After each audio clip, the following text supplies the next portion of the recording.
Hello and welcome to Yoga with Subhash. In this segment, I will be demonstrating a practice called the Jala Neti, which is a practice for cleansing the nasal passage. Actually, this is one of the 6 cleansing systems or cleansing practices mentioned in our ancient text called the Hatha Yoga Pradipika. Okay, there are 6 of them mentioned, and one of them is for cleansing the nasal passage, and that's the one that we'll be talking about today.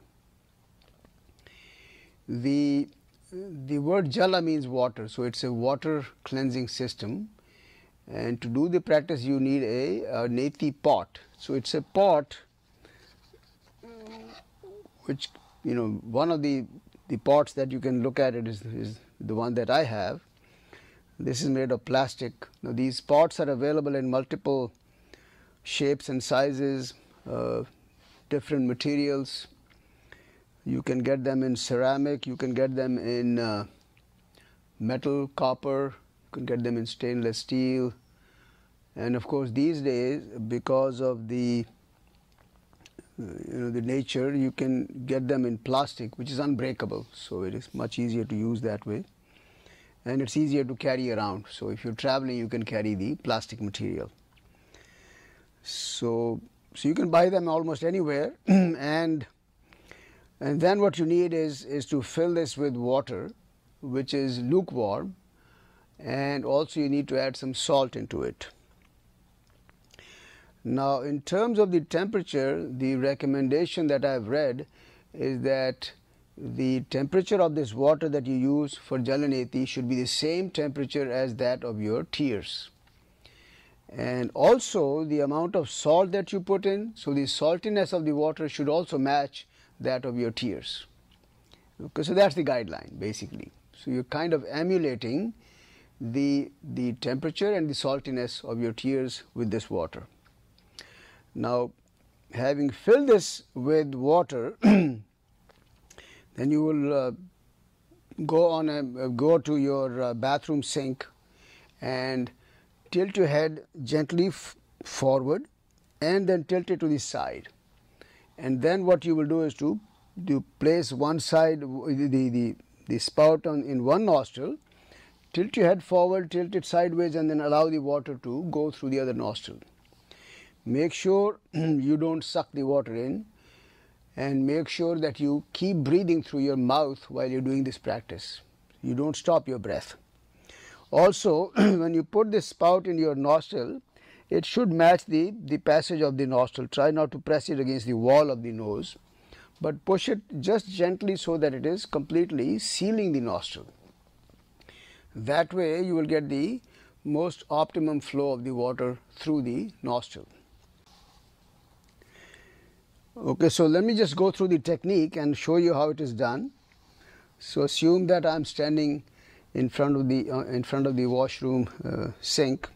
So I'll tilt my head forward, tilt it to the side, and I'm going to place the spout in the right nostril, and like I mentioned, just very gently press it and seal the nostril, and then just watch now, because I will not be able to talk. I'm going to breathe through my mouth.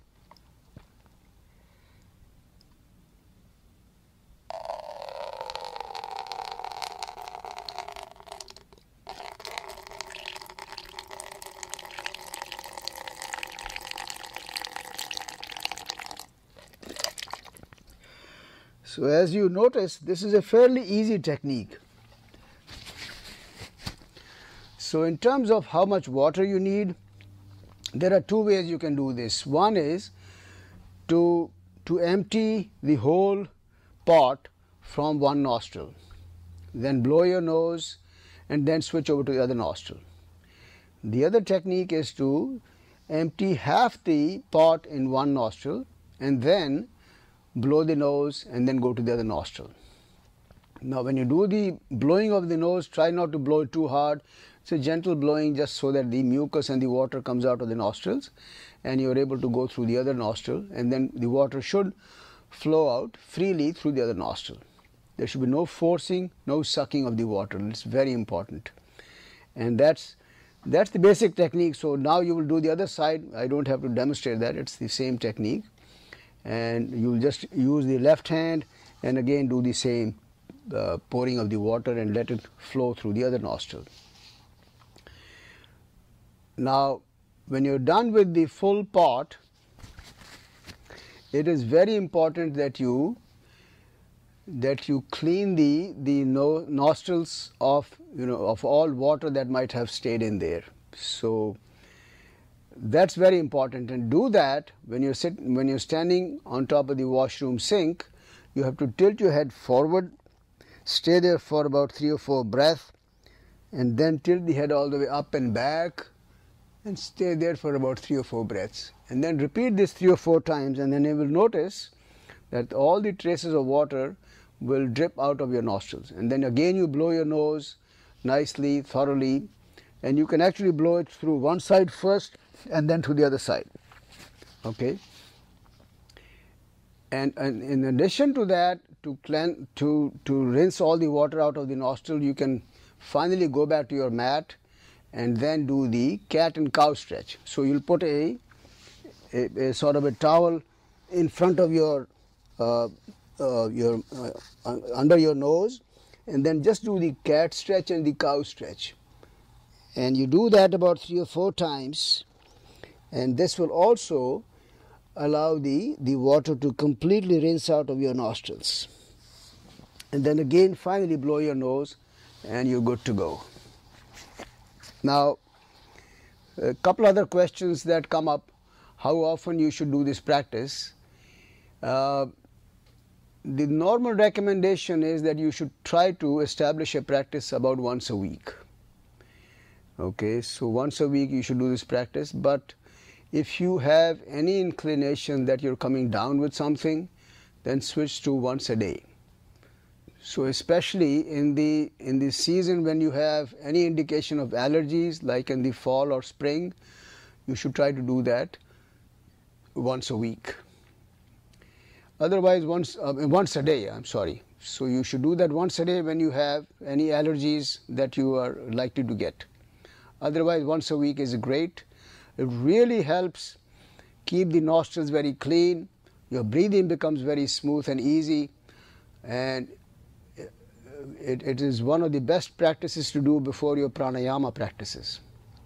So when you're doing your breathing practices, if you do this before that, it will make your breathing practices very smooth and very beautiful.